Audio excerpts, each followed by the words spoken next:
Hello, this is Maya Andreasen, and today we are going to go over how to set up models for Substance Painter properly. So the things we will be going over today is how to create a color ID map, where our models need to be in relation to one another if it is a low poly and a high poly model, and how to export them properly so that we can import them into Substance Painter. So first off, I have two models here. I have a high poly model and a low poly model. This is my high poly model, or my low poly model, and it's a simple box. And this is my high poly model, and it is the high poly version of my simple box.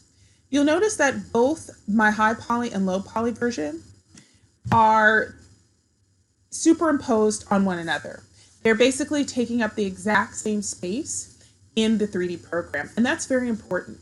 If your models do not take up the same space in your 3D program, then unfortunately they will not bake properly and they will not look proper once you take them into Substance Painter. So that's number one. Number two, your low poly model is the model that you need to have your UVs laid out for. You don't need to worry about the high poly model's UVs. You just have to worry about your low poly model's UVs. As you can see, all my UVs are laid out, and they're all in this one-to-one space. So this one-to-one space, as you can see, U1, V1, it's just this one box. Nothing is going outside of the box or the one-to-one space. And you'll also notice that none of my UVs are overlapping. My UVs might come very close to one another, but they're not actually touching. That's also very important too. With your texture maps, it's really best to have, if you have a model, you have all of your textures on one map. If it's a really complex model, you might need a 4K map, which is 4096 by 4096.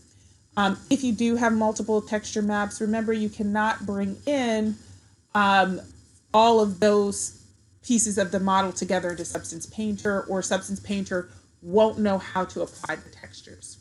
So your UVs need to be on one map. All right. So what we are going to do is we are actually going to apply our color ID to our high poly box right here. So a color ID map is simply setting up different colors to represent different texture types on your model. So let's say you want the main part of the box here to be plastic, you want the trim to be metal, maybe you want some of these extruded areas to be glowing or to be rusty or to be painted. Then the thing that will make it easier to apply these different textures is the color ID map, because we can use it to mask out different areas very easily in Substance Painter. So let's go about creating that. Now the first thing I'm going to do is I'm going to double click on my box, my high poly box. And you'll see that certain areas of the box are no longer, aren't selected. Those are the areas I want to select. So I'm going to hit Control Shift I, and that's going to inverse my selection. Okay, so now that I've inversed my selection, I'm going to right mouse press, and I've got my menu, and I'm going to assign a new material. I'm going to make it a Lambert, and I'm going to call it blue matte. I'm then going to assign a blue texture to said material. And it should show up, and there it is. So there's my material. All right, I'm going to open up a file where I've already applied all my different shaders. So let's do that right now. And then we can get to baking. All right, so as you can see here, I have 1, 2, 3, 4 different colors, and these will all represent different textures once we bake out our color ID map and take it into Substance Painter. Now, what does baking mean in terms of 3D shapes? It means taking the 3D information and transferring it to a flat 2D texture. So in this case, we have multiple shaders. If I were to open up the Hypershade here, you would see that I have 1, 2, 3, 4 main shaders, and my textures are all applied to them. All right, so I'm going to make my box high and visible, and I'm going to bring up my box low. I see that it accidentally got the red shader applied to it, so I'm going to reapply Lambert 1 to it. And then we'll reopen box high just to make sure nothing got reassigned there, and it didn't. Excellent. All right, so now we are going to bake our color ID map. So with my low poly box selected, I'm going to go to my rendering menu. So we have this little drop down. I'm going to go to lighting and shading transfer maps. In my transfer maps, I'm going to make sure that my box low, my low poly box is my target mesh. And for my source mesh, I'm going to make that my high poly box. So I want the program to source the shaders on the high poly box and put them on my target, which is my low poly box. And hopefully that makes sense. All right, back up in target meshes, I'm going to change my display from mesh to envelope. And when I do this, this pink envelope envelops my low and high poly box. And the reason I made my high poly box visible is I want to make sure that that envelope completely envelops the high poly shape.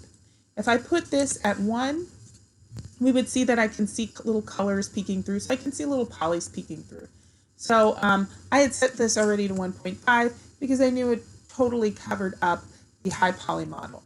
The reason you want the high poly model completely covered by the pink is because that pink is basically encompassing all of that high poly model's information.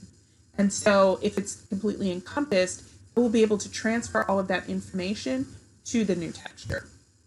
All right, so I want a diffuse map. So if we remove this, we can click diffuse. And I want my diffuse map to be saved to my source images file. I don't want it saved to my scenes. That would be inconvenient because I'd have to move it. I'm going to have it as a target. I've already done this before, but I'm going to override it. Do it. We'll replace it. Under connect output maps, make sure new shader, connect maps to new shader is selected. And under Maya common output, we are going to make sure that we have our map width and height set. Now I've set it to a 2K map, which is 2048 by 2048. For final maps, you probably want 4K. However, for the purposes of this tutorial, we are going to keep it at 2K and Gaussian, and we're going to hit bake and close. Now I'm not going to pause the video because I want you to see that you can actually see the progress of the baking, and you can see that over here in the lower left-hand portion of our screen. Now, if you have any windows minimized, so let's say you had your Hypershade open and you minimized it, you would not be able to see the progress. But as long as we have this spinny blue wheel, we know that the program is baking the texture, okay? So don't panic. If for some reason your bake goes awry or everything freezes or you feel like it's not making enough progress or something like that, and by the way, it does take a while to bake maps, you can always press escape. As you can see right here, it says press escape to cancel. So if you ever need to cancel your bake, all you need to do is press escape and it will stop the bake. And then you can rebake. So let's say you accidentally forgot to push an envelope, and so you still had it on mesh. And so you're like, oh no, it's not going to bake properly.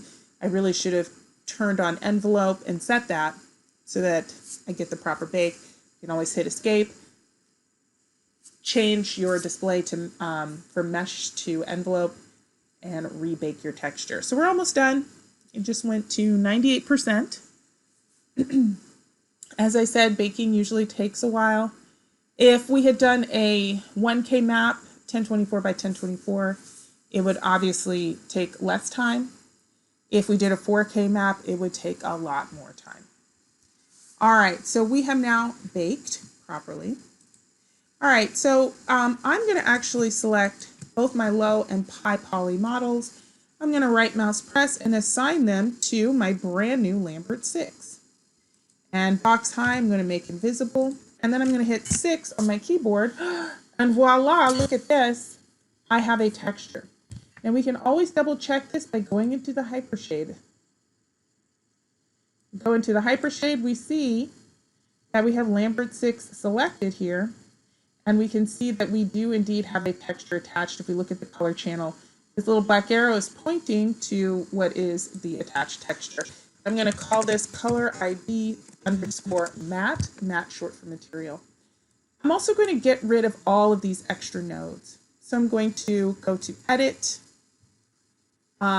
delete unused nodes. All right, and so we just have our color ID matte here.